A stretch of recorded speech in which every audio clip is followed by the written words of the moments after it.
Good morning प्यारे बच्चों।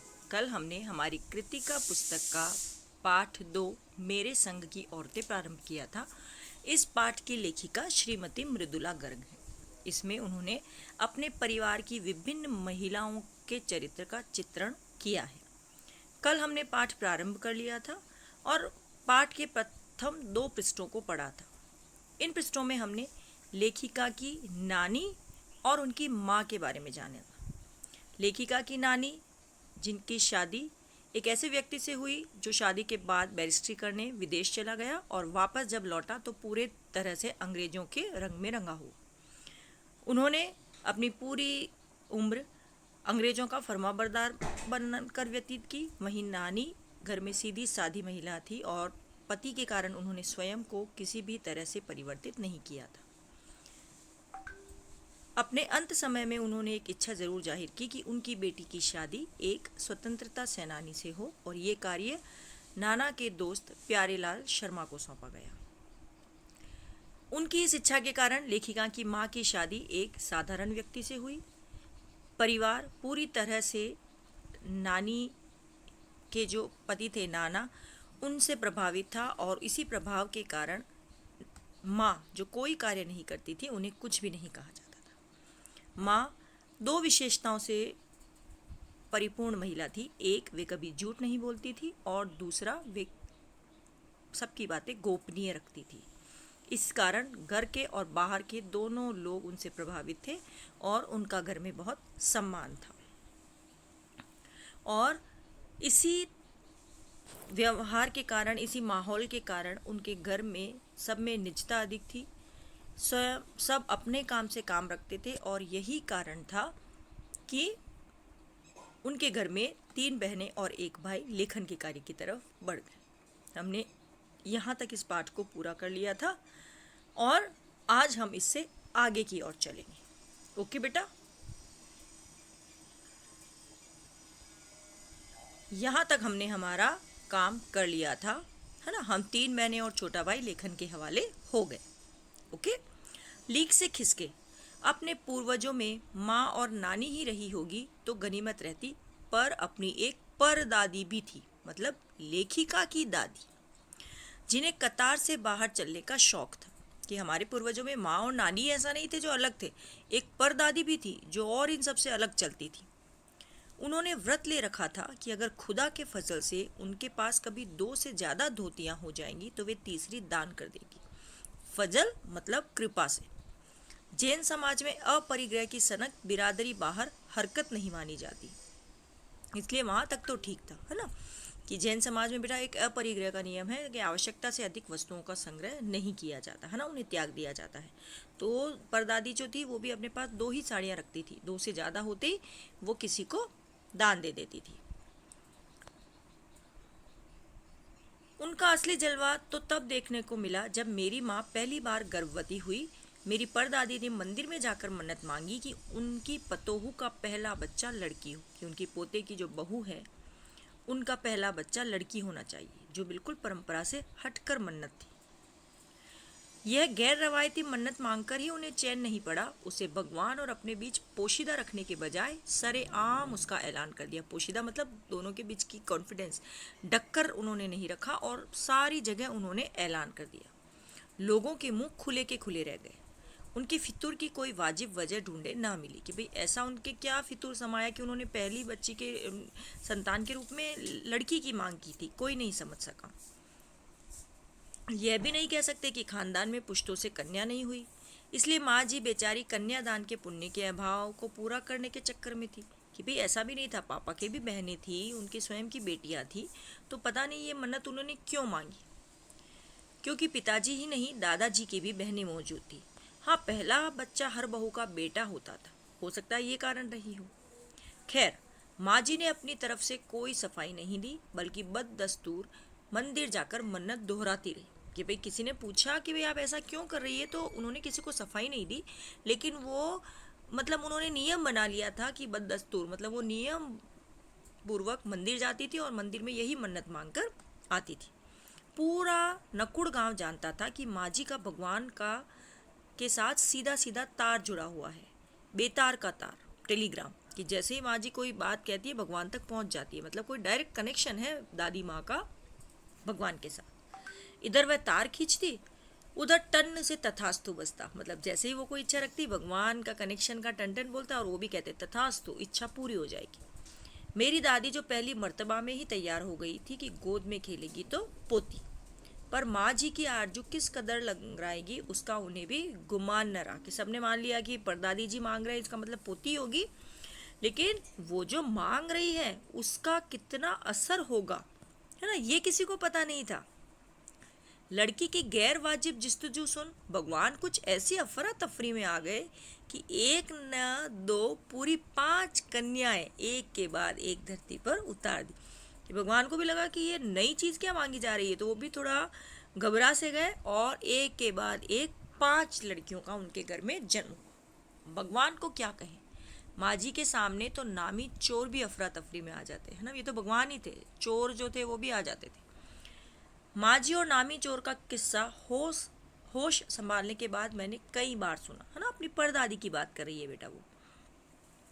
चोर के दीदार की खुशनसीबी भी हाथ आई थी कि भाई वो जो चोर था उसको देखा भी था लेखिका ने। हुआ यूँ था कि किसी शादी के सिलसिले में नकुड़ की हवेली के तमाम मर्द बारात में दूसरे गांव गए हुए थे ना, शादी का माहौल था और जितने भी पुरुष थे वो शादी में दूसरे गांव गए थे, तो गांव में कोई भी पुरुष नहीं था। औरतें सज धज कर रत जगह मना रही थी, है ना, ये नियम था बेटा कि आज भी है कि बारात जब चली जाती है तो औरतें पीछे से जाग कर गाना बजाना करती हैं। उससे क्या रहता है कि लोग जागते भी रहते हैं और किसी तरह का कोई खतरा नहीं आता चोर वगैरह का। नाच गाने और ढोलक की थाप में के शोर में नामी चोर कब सेंध लगाकर हवेली में घुसा किसी को खबर न हुई, पर चोर था बदकिस्मत। जिस कमरे में घुसा उसमें माँ जी सोई हुई थी। औरतों के शोर से बचने को वे अपना काम छोड़ दूसरे में जा सोई थी, है ना, कि बाकी तो चोर को पता होगा ये माँ जी का कमरा है, यहाँ वो सोई है, वो उसमें नहीं घुसा, वो दूसरे में घुसा। लेकिन उसकी क्या बदनसीबी थी, माँ जी को बाहर का गाना बजाना ज़्यादा आ रहा था तो वो अपना कमरा छोड़कर उसी कमरे में जाकर सो गई थी जहाँ चोर घुसा था। चोर बेचारा तमाम जुग्राफिया दिमाग में बिठला कर उतरा था। उसे क्या पता था कि इतनी बड़ी बूढ़ी पुरखिन जगह बदल लेगी, कि उसने पूरा हवेली का नक्शा फिट किया था कि यहाँ से वो वहाँ सोएगा, है ना, दादी वहाँ सोती है, वो वहाँ तो सारे कमरे खाली होंगे, लेकिन दादी भी अपनी जगह बदल लेगी, ये चोर को भी पता नहीं था। खैर बुढ़ापे की नींद ठहरी, चोर के दबे पाँवों की आहट से ही खुल गई। कौन? माँ जी ने इत्मीनान से पूछा। जी मैं, चोर ने युगों से चला आ रहा पारंपरिक असंगत जवाब दिया, है ना, कि हमसे भी कोई पूछता है कौन तो हम कहते हैं मैं। अरे तो उसे पता होता मैं का मतलब तो वो पूछता ही नहीं, तो ये जवाब परंपरागत रूप से दिया भी जाता है और गलत भी है, लेकिन फिर भी लोग देते हैं। चोर ने भी ऐसा ही कहा, जी मैं। पानी पिला, माँ जी ने कहा। जी मैं। तब तक माँ जी बिस्तर के बराबर में टटोल कर देख चुकी थी, लोटा खाली था। ऐसा कर, उन्होंने कहा, यह लोटा ले और कुएं से पानी भर ला, पर देख कपड़ा कसकर बांधे रखियो और तरीके से छानियो। उन्होंने कुछ भी जवाब की आशा नहीं की कि कौन है, करना चाहता है, नहीं करना चाहता है। उन्होंने उसे लोटा भी दे दिया, कुएं से भरकर लाने के लिए भी कह दिया और किस तरीके से भरकर लाना है वो भी कह दिया। चोर घबरा गया। अंधेरे में इन्होंने कैसे जाना कि उसके मुंह पर कपड़ा बंधा है और कमर में भांग। अब देखो, दादी तो कह रही है कि लोटा कसकर पकड़ना, है ना, कसकर बांधना लोटे को, है ना, पानी छानने के लिए, और तरीके से पानी को छानना। लेकिन चोर घबरा गया कि उसने भी मुंह पर कपड़ा बांध रखा, तो कि भाई उसने जब कहा ना कपड़ा कसकर बांधो, तो कि भाई मैंने सही नहीं बांध रखा है क्या, इनको दिख रहा है। और भांग एक बेटा नशीला पदार्थ होता है जिसे पिया जाता है, नशा आता है, उसको भांग पीना नहीं कहते, भांग छानना कहते हैं, ठीक है। तो दादी ने जब कहा कि कपड़ा कसकर बांधियो और तरीके से छानियो, तो चोर ने सोचा कि मेरे कपड़ा ढंग से नहीं बंधा हुआ है, और सेकंड दादी मुझे कह रही कि भांग ढंग से छानना, कहते ना बात का अपना अपना अर्थ लोग निकालते हैं। तो चोर ने कुछ, दादी ने कुछ और कहा पानी छानने का, और चोर ने भांग छानने की बात समझी। भगवान से उनका तार जुड़े होने की खबर थी उसे, पर बुढ़िया भांग भी छानती होगी, एकदम यकीन न हुआ। इसी से थोड़ा परेशान हो उठा। जल्दी कर भाई, तभी माँ जी ने कहा, बड़ी प्यास लगी है। पर मैं तो चोर हूँ। मारे घबराहट और धर्म संकट के चोर सच कह गया कि वो इतना कन्फ्यूजन में था, और दादी एक के बाद एक डायलॉग बोल रही थी तो वो भी कन्फ्यूजन में आके उसने वो कर लिया कि मैं तो चोर हूँ, मैं कैसे पानी लाऊं। हुआ करे, माँ जी ने कहा प्यासे को पानी तो पिला। कि भाई माँ जी भी है ना, बुजुर्ग महिला है, अनुभव ले रखा है, तो एकदम तो कुछ कर नहीं सकती, तो वो इस तरह से अपना कार्य कर रही है कि चोर हो तो हो, प्यासे को पानी तो पिला दो, पर देख मेरा धर्म न बिगाड़ियो, लोटे के मुंह से कपड़ा न हटाइयो, हाथ रगड़ कर धो लीजो और पानी कपड़े से छान कर भरियो। आप चोर के हाथ का पानी पी लोगी? कहा ना, रगड़ कर धो लीजो। सब नाच गाने में लगे हैं, तेरे और भगवान के सिवा कौन धरा है जो पिलाएगा। कि माँ जी ने कहा कि भाई और तो कोई सुन ही नहीं रहा है, सब बिजी हैं, तो कि भाई तुम पिला दो। भगवान वहीं कहीं उसके दरबार बराबर में धरे हैं। सुनकर चोर ऐसा अकबगाया कि लोटा उठाकर चल दिया कि भाई या तो भगवान है या तू है, तो भगवान तो पिलाएंगे नहीं, तू पिला दे। तो चोर को भी लगा कि सही में माँ जी के आसपास भगवान है क्या, जो वो सारी बातें जान भी रही है और इतना इजी बोल भी रही है। तो वो भी घबराकर पानी का लोटा उठाकर भरने चल दिया। पूरी एहतियात, जैसा दादी ने कहा था उसी तरीके से पानी भरा। पूरी एहतियात के साथ पानी भरकर लौटा तो पहरेदार ने धर दबोचा, कुएं पर देख लिया था। तब माँ जी ने लोटे का आधा पानी पीकर बाकी चोर को पिला दिया और कहा, एक लोटे से पानी पीकर हम माँ बेटे हुए, अब बेटा चाहे तो तू चोरी कर, चाहे खेती। बेटा बेचारा किस लायक रह गया। सो रोमांचक धंधा, चोरी का रोमांचक होता है ना, आज कुछ नया करेंगे, कुछ नया हाथ लगेगा, तो क्योंकि वो बेटा बन गया था पानी पीकर, तो इसीलिए बेटा उसने रोमांचक धंधा छोड़कर खेती कर दिया। सालों साल रखा रहा। जब मैंने उसे देखा तो बड़ा भला मानुस बूढ़ा लगा मुझे, डरा डरा सा, हैरान सा। मतलब वहीं दादी के यहाँ रहकर खेती बाड़ी करने लगा, उनकी सेवा करने लगा और लेखिका ने भी उन्हें देखा, तब तो वो काफ़ी बूढ़ा हो चुका था। अब खानदानी विरासत कहिए या जुआड़ों का प्रकोप, उन दो सनकी बुढ़ियों के बीच में मैं अच्छी फंसी। एक तरफ माँ जी के चलते अपने लड़की होने पर कोई हीन भावना मन में नहीं आई, दूसरी तरफ नानी के चलते देश की आज़ादी को लेकर नाहक रोमा नहीं रही, है ना। कि दोनों तरफ परदादी थी, उनकी वजह से धरती पर एक के बाद एक 5 बहनें आई थी, और उसके बाद नानी ने जो मम्मी की शादी देशभक्ति से करवा दी थी, तो देशभक्ति की मतलब दोनों अच्छी बातें उनकी, कि दादी परदादी के कारण उनके मन में लड़की होने की कभी हीन भावना नहीं आई। क्यों? क्योंकि वो तो मन्नत से मांगी गई है ना। सेकंड, घर में क्योंकि पापा देशभक्त थे तो उनके मन में देशभक्ति की भावना भी बढ़ती रही। तो ये दो बातें महिलाओं के कारण उनके जीवन में अच्छी हुई। ठीक है बेटा। 15 अगस्त 1947 को जब देश को आज़ादी मिली, या ये कहना चाहिए